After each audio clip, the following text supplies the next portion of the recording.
यहाँ पर सत्ता को लेके होड़ मची रहती है, सत्ता पाने को लेके बोला जाता है। मैं जो कहना चाह रहा हूं, हमें सत्ता नहीं चाहिए, हमें हमारा अस्तित्व बचाना है, हमारा स्वाभिमान बचाना है, हमारा जल जंगल जमीन बचाना है।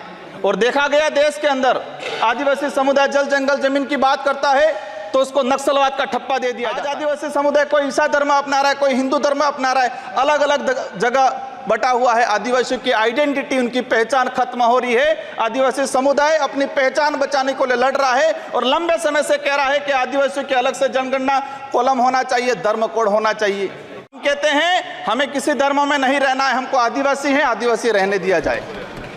देश की जनता देख रही है। मैं उस लोकसभा क्षेत्र से आता हूं, बांसवाड़ा।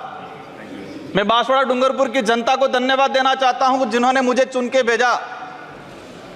वहां पर हमारे प्रधानमंत्री जी ने कहा था कि जिसकी कोई पहचान नहीं है, जिसका कोई नाम नहीं है, जिसका कोई रिकॉर्ड नहीं है, ऐसे व्यक्ति को जिता के क्या करोगे। लेकिन बांसवाड़ा डूंगरपुर की जनता ने ठान लिया था कि लोकतंत्र है, राजतंत्र नहीं। और ये राजतंत्र तय करने का किसी को ठेका नहीं है, लोकतंत्र है। जनता ने ठान लिया था कि इस बार राजकुमार रोज जाएगा। मैं आपके माध्यम से, पूरे सदन के माध्यम से मेरी जनता को धन्यवाद देना चाहूंगा। मोदी जी ने कहा था वहां के बड़े बुजुर्गों को कि घर घर जाके राम राम बोल देना और चुनाव जिताना।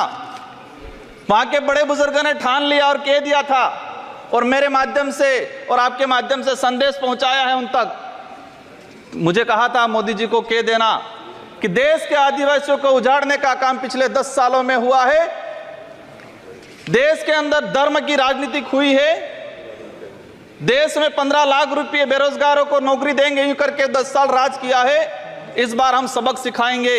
और उन्होंने मेरे माध्यम से मैसेज पहुंचाया है कि गुरु गोविंद की धरती है, मावजी महाराज की धरती है, संत सुरमाल महाराज की धरती है।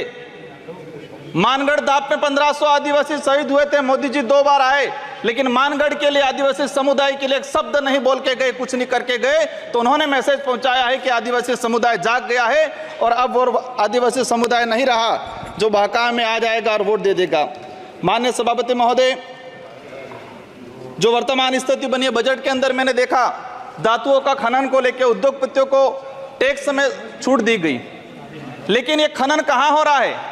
धरती पे हो रहा है, हमारे देश में हो रहा है, पहाड़ों में हो रहा है, जंगलों में हो रहा है, और वहां पर जीव जंतु रहता है और आदिवासी समुदाय भी रहता है। लेकिन आदिवासियों के समय के आदिवासियों के लिए क्या प्रावधान किया गया? आदिवासी इलाके के अंदर देखा जाए, आदिवासी समुदाय बैठा हुआ है, उसको जमीन का पट्टा नहीं मिला हुआ आज तक, आजादी से पहले से बैठा हुआ है, लेकिन वो जमीन की बात करेगा। सभापति महोदय, यहाँ पर सत्ता को लेके होड़ मची रहती है, सत्ता पाने को लेके बोला जाता है। मैं जो कहना चाह रहा हूं, हमें सत्ता नहीं चाहिए, हमें हमारा अस्तित्व बचाना है, हमारा स्वाभिमान बचाना है, हमारा जल जंगल जमीन बचाना है। और देखा गया देश के अंदर आदिवासी समुदाय जल जंगल जमीन की बात करता है तो उसको नक्सलवाद का ठप्पा दे दिया जाता है, उसको नक्सलवाद के नाम से मारा जाता है। छत्तीसगढ़ का बस्तर का इलाका हम देखते हैं, 11 साल की बच्ची को मारा जाता है और कहा जाता है कि नक्सलाइट थी। 3-3, 4 साल के बच्चों को मारा जाता है, गर्भवती महिलाओं को मारा जाता है। आदिवासियों की, जब भी आदिवासी समुदाय अपने हक अधिकार की बात करता है तो उसको नक्सलाइट का ठप्पा लगाया जाता है। सभापति महोदय, आदिवासी समुदाय को या एससी समुदाय को फ्री की योजना, हम कहते हैं हमें फ्री की योजना मत दो, हमें हमारा हक दो, जल जंगल जमीन का मालिकाना हक दो। और संविधान के अंदर शेड्यूल 5 के अंदर, शेड्यूल 6 के अंदर जो रिजर्वेशन पॉलिसी लागू की है उसको धरातल पे लागू किया जाए। माननीय सभापति महोदय, मैंने देखा है भाजपा अलग अलग राज्यों में अलग अलग चीज कहते हैं, कई जगह कहती है बीफ खाओ, कई जगह मत खाओ। हमारे आदिवासी समुदाय को लेकर एक धर्म कोड की लंबे समय से मांग चल रही है कि आदिवासी समुदाय को अलग से धर्म कोड दिया जाए। आजादी से पहले 1871 से लगा के 1951 तक अलग जनगणना हुई है। आज आदिवासी समुदाय कोई ईसाई धर्म अपना रहा है, कोई हिंदू धर्म अपना रहा है, अलग अलग जगह बटा हुआ है। आदिवासियों की आइडेंटिटी, उनकी पहचान खत्म हो रही है। आदिवासी समुदाय अपनी पहचान बचाने को लिए लड़ रहा है और लंबे समय से कह रहा है कि आदिवासियों की अलग से जनगणना कॉलम होना चाहिए, धर्म कोड होना चाहिए। झारखंड के अंदर 11 नवंबर 2020 को झारखंड विधानसभा में प्रस्ताव पास हुआ अलग से आदिवासी धर्म कॉलम को लेके। वहां विपक्ष में भाजपा थी और भाजपा ने समर्थन दिया और कहा कि आदिवासी समुदाय धर्म व्यवस्थाओं में भले हिंदू हो ईसाई उसमें नहीं आता है, आदिवासियों की अलग परंपरा रीति रिवाज है, उनको धर्म कोड जारी किया जाए। लेकिन राजस्थान में अलग तरीके से माहौल बनाया जाता है। हम कहते हैं हमें किसी धर्म में नहीं रहना है, हमको आदिवासी हैं, आदिवासी रहने दिया जाए। माननीय सभापति महोदय, लंबे समय से देखा गया है, कहते हैं वनवासी, कोई कहता है कुछ और।